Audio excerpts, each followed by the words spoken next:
ভাবা যাচ্ছে না যে গোপাল এসেছে আমার বাড়িতে তদন্তের কাজে।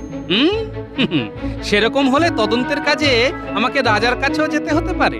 ভালোই আছো গোপাল, হ্যাঁ?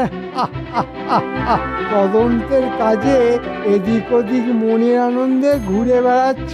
সে কাজের কাজ হোক চাই নাই হোক। মন্ত্রী মশাই, আপনি এত সুন্দর জিনিস কোথায় পেলেন?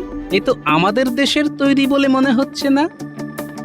এটা আপনি কোনো বিদেশির কাছ থেকে কিনেছেন নাকি? হ্যাঁ, আমার এক বন্ধু আমাকে দিয়েছে।